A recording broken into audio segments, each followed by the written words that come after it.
Welcome to the Human Capital Innovations Podcast, your go-to source for personal, professional, and organizational growth and development. We hope you tune in often for all things people management, organizational development and change, organizational leadership, and social impact related. Maximize your personal and organizational potential with Human Capital Innovations Podcast.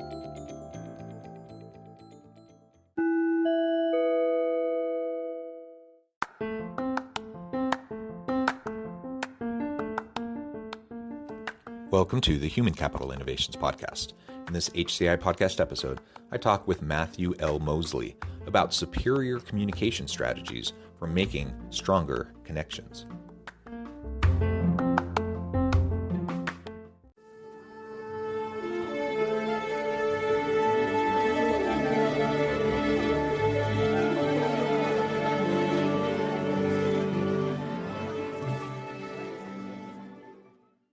Matt Moseley, welcome to the Human Capital Innovations Podcast.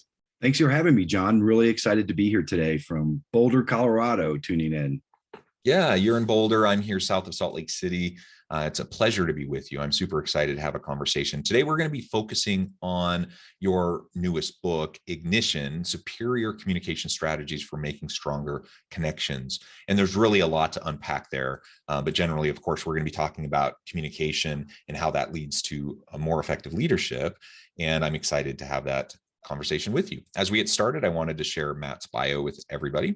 Matthew L. Moseley, a communication strategist, author, and speaker, holds 3 world records for long distance swimming, spending his career at the intersection of public policy, business, and government.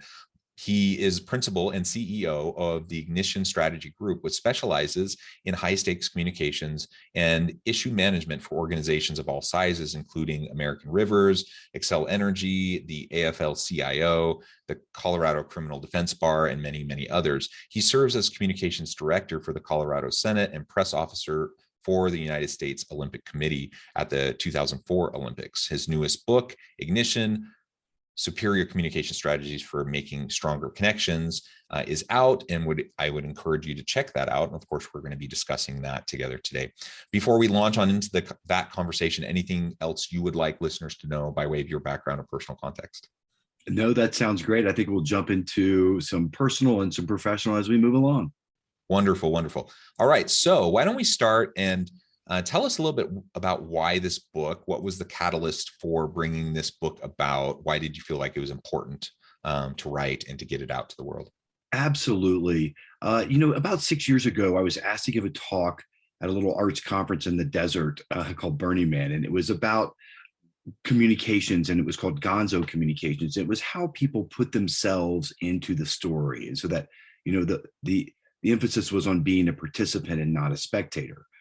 And as I started working through this book, one of the central driving questions, John, was that if communications is so important to people, and we know that it's a valuable ingredient in successful leadership, then why are so many people so bad at it? Why does communications always get, the short shrift in meetings? It's always the first department to get cut. We're always the last to know. It always seems that it's not given its due importance. And so I wanted to address that question. Why are people so bad at it?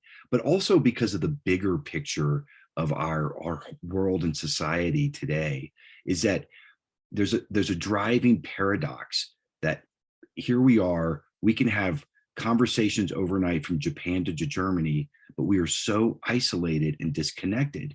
And that's being borne out in statistics across the board, from mental health, suicide in youths. People do not feel engaged in the world around them. And I think that's a huge problem and a very big paradox. So I ended up, over 6 years, I interviewed about 25 people that were at the top of their fields, from fighter pilots, astrophysicists, the author of Mean Girls, to Disney producers, advertising executives, and wanted to know what makes them successful and how do they use communications as a piece of that. So that's what was really the driving force of the book. And I'm looking forward to getting into some of the findings here in a little bit. Yeah, excellent. So actually, let's jump right on into that. You had these great conversations What were some of those key themes that you saw coming out of the examples from these interviews and conversations you had with successful innovators and leaders? You bet. Well, one of the things that I came across in my research that was just fascinating to me was through the book, Yuval Harari, Sapiens, and other paleontologists and scientists have discovered that there were other sapiens roaming the earth. And can you imagine that if there were other like types of humans that we had to deal with, and we can barely deal with ourselves, right? And that's kind of the point, is that we were able to drop our larynx and use communication as a tool that enabled our sapiens to have dominion on this planet. And in fact, communication is our secret sauce. Our ability to collaborate and come together to solve bigger problems in ourselves and not just live in isolation is the reason why we are humans today, and we have evolved the way that we've evolved. And I think that just, as we prepare ourselves for the future and we think about how to be better, we go back to this basic root of what makes us tick. And I think it's communication. And I think it's better communication among and between each others, and people that know how to that listen well. And we can get into some of those other strategies here. But, I think it's the secret sauce of our humanity.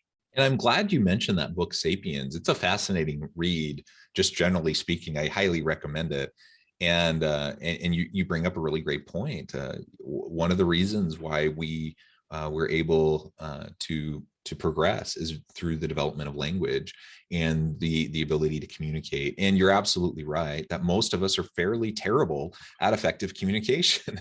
And we all have our stories and experiences within an organizational setting where, despite whatever well-intentioned, well-meaning individual, what we were interacting with, whether it was a boss or a coworker, that things weren't communicated effectively. It was bumbled, and therefore, something bad happened. Someone was hurt, whether it was an employee or a customer or the environment or whatever. And ultimately, despite good intentions, a lot of negative unintended consequences occur precisely because we're not terribly skilled at communicating effectively, and we undermine our own ability to be effective as a leader. That's so correct. And, you come out of a meeting, I love meetings, John. Some people hate meetings. I really like meetings because I feel like it's where the rubber meets the road, and it's where, it's where things happen. Others not so fortunate. They don't like meetings so much. If you draw on, our history of military strategy even, and I write about this in the book, that one of our jobs as good communicators is to minimize friction, right? We want to get away with any ambiguity. We want to be as clear as possible.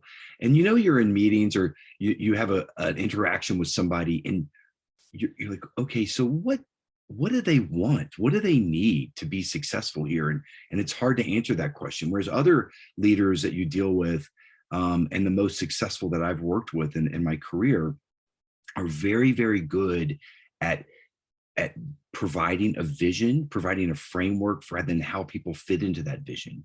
And what is, I find in organizational management, the real mapping and the way that you can manage interests, in the way that let's say I'm with a utility company, right? And you're in a meeting, and in that meeting, you may have regulatory affairs, you may have communications, you're going to have legal, you're going to have C-suite, you're going to have people that you're not even sure what they do. And everybody has a different interest there. And as the manager, as the leader of that meeting, somehow you need to define the path forward for everybody that is true to the company's values, but then everybody feels like they're contributing to this bigger picture, right?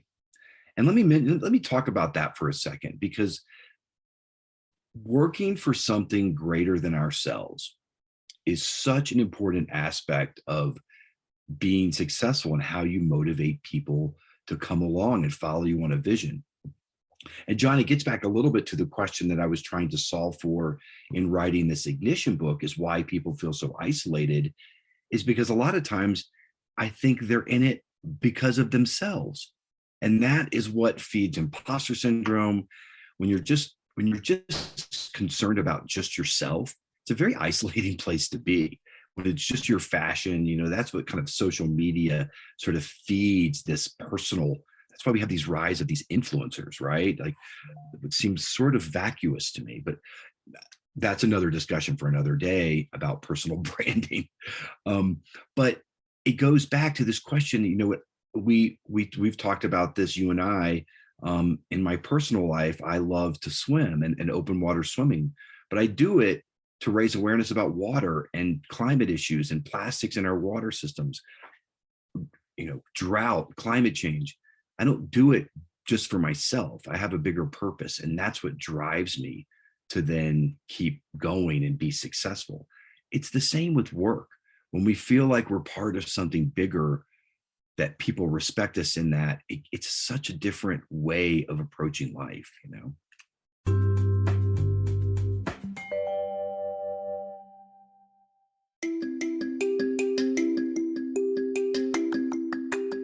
I'm excited to announce the publication of my new book from HCI Press, Bluer Than Indigo Leadership: The Journey of Becoming a Truly Remarkable Leader.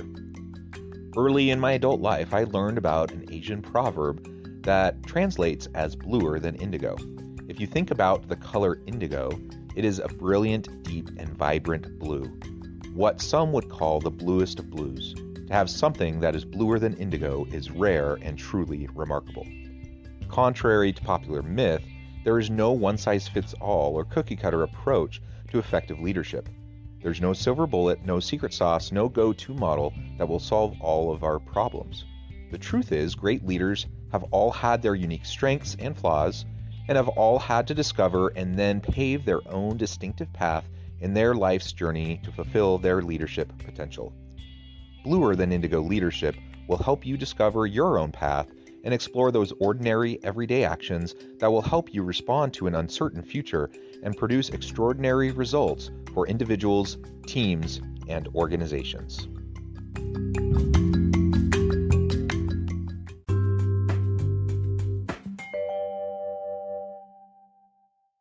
Yeah, I think that's all well said and great example.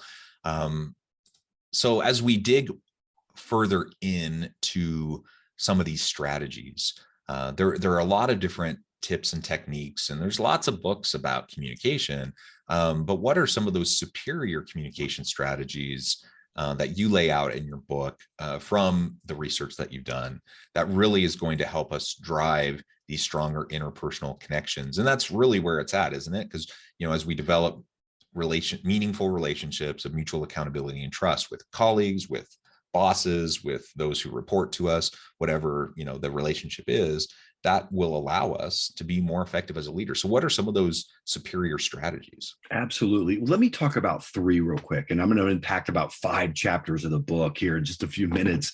But one of my biggest approaches, one of my biggest things is to encourage clients and people that I work with to plan. We sit down, and I know that sounds so cliche, but it's very rare, actually, I find these days, where they want to talk about now and reaction, but they don't want to be proactive, right? And being proactive is such an incredible part of being a good communicator and being a leader, that you're not just reacting. And so I encourage clients, like, hey, we got a problem. Well, let's find out, what's your approach? Are you happy? Are you sad? Are you aggressive? Are you proactive? Are you in love? Are you in hate? What's your approach? Let's decide that first. And then we're going to ask ourselves 3 questions. We're going to ask, what are we saying?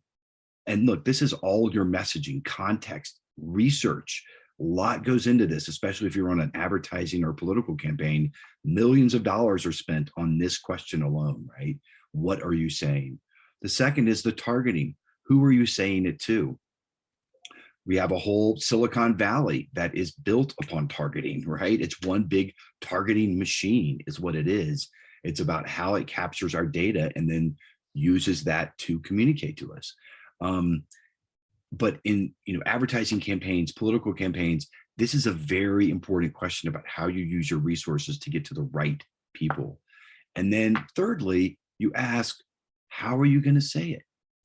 And this is where I like to play, John, is like, the fun part, the tactics, the tactical execution of all the thousands of things you can do today. What are the very best things you can do to communicate that message to that person, that audience?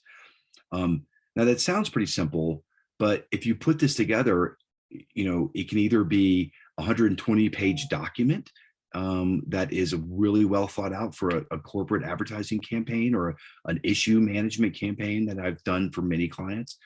It can be a back of the napkin calculation. What are we saying? Hey, I want to go get a date with this girl. The same thing applies. You can ask yourself, what are you going to say? Are you going to ask her on a date? Are you going to have other friends talk to her? Are you going to have third-party validators, which is something we use a lot in communications, where it's much better to have other people talking about you than you talking about yourself? Are you going to have other friends talk to that date about you? So we start to break it down, and we can bring this into the boardroom for very sort of tactical, surgical way of looking at how we communicate. Let me also talk about one of the strategies that I love to use with clients and that people don't think about enough is the hero's journey and the hero cycle, about how we put ourselves into stories. Another California city, Hollywood, is all based upon the hero's journey. And I think it surprises people to know that, Bill and Ted's Excellent Adventure, Fast Times at Ridgemont High, The Wizard of Oz, the Quran, the Bible, they all follow the same story arc, the same thing. Young person leaves home, goes on adventure, meets helpers, crosses a threshold. My favorite, a reconciliation with father figure, where it all comes together. You got Luke Skywalker and Obi-Wan Kenobi giving him the Force. And then you come home a changed person, right? With a boon for your community, or you don't. And that's part of the story too. So how we put ourselves in these cycles, and this is really funny. Sometimes I work with clients and they're going to, we're going to have a shampoo commercial. I'm making this up, but a shampoo commercial, and the shampoo is going to be the hero, right? Well, that's the wrong approach. Oh, let's put our candidate as the hero of a presidential campaign. Wrong approach. The hero is the voter. The hero is the consumer, who is the person that soap, that shampoo is going to sail safely across turbulent waters, and you're going to have a power day and feel like $1 million in that meeting, and you're going to come home and save the world before dinner. That's what the shampoo is going to give you. The shampoo is not the hero, it's the helper. So I always think we need to consider ourselves where we fit in to these hero cycles. When I swim down the river is the hero. I'm just a vessel telling the story about what's happening with this river and why we need to care about it. And then can I just absolutely ask your opinion on something real quick? So as I'm hearing you say this, I'm thinking about it from the standpoint of a leader, who is over a team of people. And so if I'm trying to leverage the power of story and communication and this archetype of the hero's journey, what I'm hearing you say as you apply this to more of a advertising kind of an example is that if I'm doing this within an organizational setting as a leader of a team of people, it would be really dumb for me to try to put myself forward as the hero within the hero's story, but rather I need to demonstrate myself as a supporter of my people who are the heroes. Is that correct? That is so way to nail it. And that, your bigger cause, like what you're trying to do is sort of the hero, and you are all sort of helpers into this bigger journey. And if you can inspire them on that journey, and I think, John, that's where people, a lot of leaders make the mistake that, it's their butt on the line. And so they do have to be the hero, and that's how they feel. And it just sets up a wrong dynamic with your people, because we all, and maybe we want to have our leaders and we want to make them successful and show that they're great and really work, but that's not going to be the sustaining force in the long run. We need something bigger about why we're doing this. And that's what good leaders provide. Way to nail it on that one. Yes. Great. And I interrupted you. So you were continuing on, Well, giving an example of the hero's journey. and just one other thing, because we do a lot of media relations and, people in crisis situations where, it's really on the line what you say. Uh, I mean, people don't think about their words enough and how they impact other people. And so one of the things before people get on a conference call with reporters or before they go in front of TV cameras, we insist that they make a message triangle. And the message triangle is a little bit loosely based upon that communications plan that I sketched out. But who are you? Why are you here? Why does it matter? What is the problem you're solving? Hey, we need, we're the teachers. We need more education funding. We need to pass this bill to get this education funding. So that when a reporter says, well, I want to talk about you flying on the corporate jet. No, I'm here to talk about education funding and why this matters to kids and student outcomes.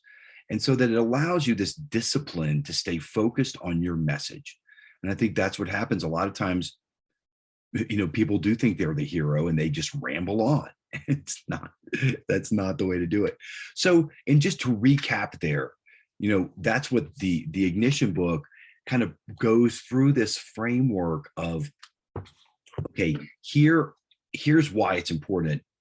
Here is the way you can think about it and gives you a framework for sketching that out. And then here's the application of how you apply this to, let's say, education funding or protecting water or drought in the West or selling soap. Yeah, excellent. I love all those examples.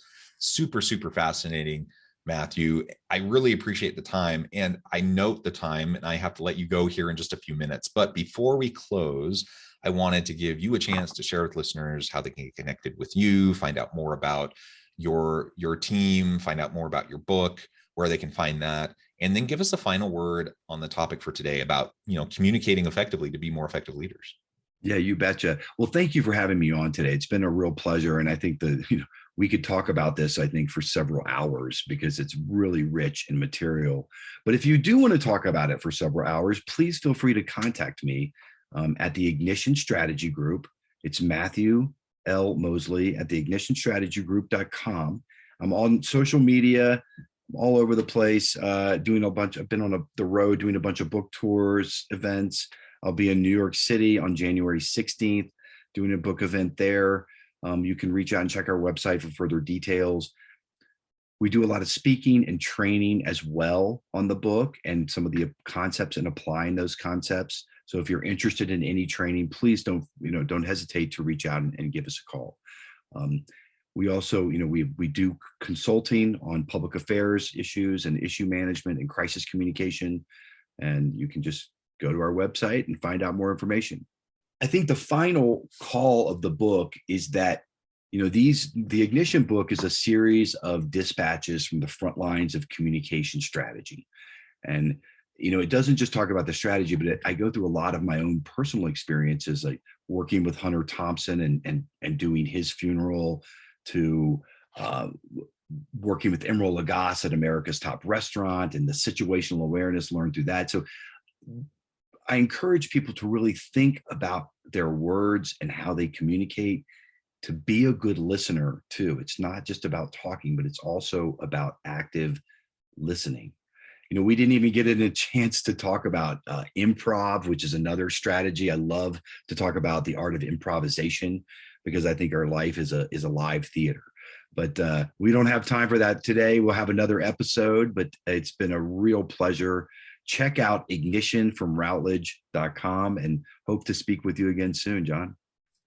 Thank you, Matt. It has been a real pleasure. I encourage listeners to reach out, get connected, find out more about what Matt can do for you. Check out his book. And as always, I hope everyone can stay healthy and safe, that you can find meaning and purpose at work each and every day. And I hope you all have a great week.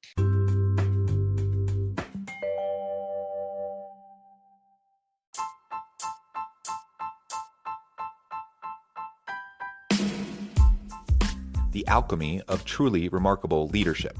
Ordinary, everyday actions that produce extraordinary results. Consider how the nature of work has shifted over the past 50 years.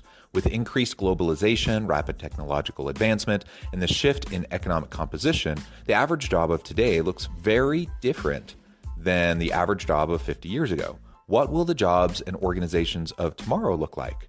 Moreover, what does this all mean for organizational leaders? What are the core competencies and capabilities of organizations and their leadership that are prepared for continued disruption and geopolitical and socioeconomic shifts? Regardless of what the future holds, increasingly, leaders need to be socially minded, data-driven, decisive, champions of talent, and disruptors of the traditional notions of leadership, teams, organizations, and work. The alchemy of truly remarkable leadership will help you to explore your own leadership competencies and capabilities and consider ways to apply and implement them into your workplace and personal life.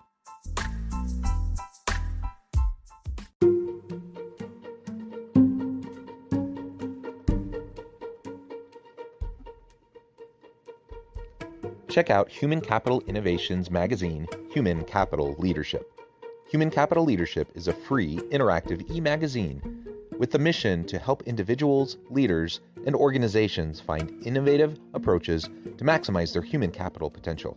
We publish issues quarterly in August, November, February, and May. Take a look at the latest issue and let us know what you think.